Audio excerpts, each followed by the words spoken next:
Ese wari uzi ko hari umusirikare warwanye mu ntambara ya kabiri y'isi wabayeho imyaka 109?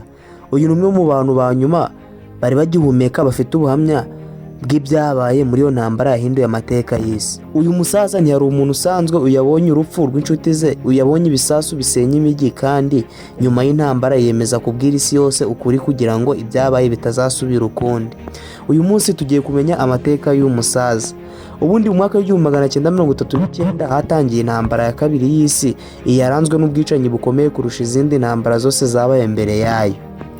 Iyi ntambara yamaze imyaka 6 irimbura ibihugu byinshi byo ku migabane yose, aho abantu barenga 60 basize ubuzima, abandi babarirwa muri za miliyoni barakomereka cyangwa bahinduka impunzi. Abasore benshi bahise bahamagarwa kujya mu gisirikare. Uwo musaza nawe yari umwe muri abo basore.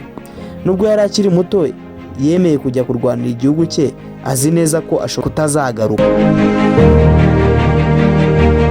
Ubuzima bwe bwo ku rugamba ntibwari bworoshye, dore ko bamaraga iminsi myinshi badafite ibiryo bihagije, baryama mu myobo, bakagwa mu mvura n'imbeho, dore ko buri munsi bashoboraga guhura n'amasasu cyangwa ibisasu bikomeye. Uyabonaga inshuti ze zipfa imbere ye, dore ko yabonye imidugudu n'imijyi bisenywa n'intambara. Uyabonye abaturage bahunga bafite ibyo bashoboye guterura, abafite ibyo bashoboye guterura bagaterura, ibindi ari amarira n'umuhorogo gusa. Nyamara uyu yakomeje kurwana kugeza intambara irangiye mu 1945. Uyu mugabo yavugaga ko ibintu yabonye muri iyo ntambara bitigeze byisiba mu mutwe cyangwa se byisiba mu ntekerezo ze na rimwe. Intambara irangiye ntiyasubiye gusa mu buzima busanzwe, uyemeje kuba umutangabuhamya, ndetse yasabaga amashuri, televiziyo n'abanyamakuru kumutumira kugira ngo abwire urubyiruko uko intambara imeze mu by'ukuri.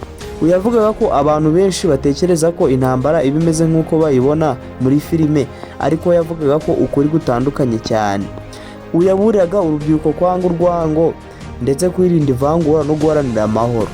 Uyemeraga ko iyo abantu bibagiwe amateka bashobora kongera gukora amakosa nk'ayabaye mbere. Kubaho imyaka 109 ni ibintu bidasanzwe cyane, dore ko byatumye abo umwe mu basirikare ba nyuma cyane bari bagifite ubuhamya bw'intambara ya kabiri y'isi. Abantu benshi bajyaga kumusura kugira ngo bumve amateka aturutse ku muntu wayabayemo, aho kuyasoma mu bitabo gusa. Ubuhamya bwe bwabaye isomo rikomeye ku isi yose. Mbere yo kwitaba Imana, uyakomeje gusaba abantu kubungabunga amahoro, dore ko yavugaga ko intambara idatanga intsinzi nyayo, ahubwo isiga amarira, ubupfubyi n'ibikomere. Uyifuzaga ko urubyiruko rwiga amateka kugira ngo rutazasubira mu makosa yakozwe n'ababanje. Iyi niyo mpamvu nubwo atakiriho, inkuru ye ikomeza kwigishwa no kwibukirwaho nk'isomo rikomeye ku bantu bose. Wowe ubitekerezaho iki? Ese ni irihe somo rikomeye ukuye muri aya mateka? Niba kunze icyegeranyo, kanda like, subscribe kuri Adolphe TV, kandi usangize abandi kugira ngo amateka akomeze kubaho.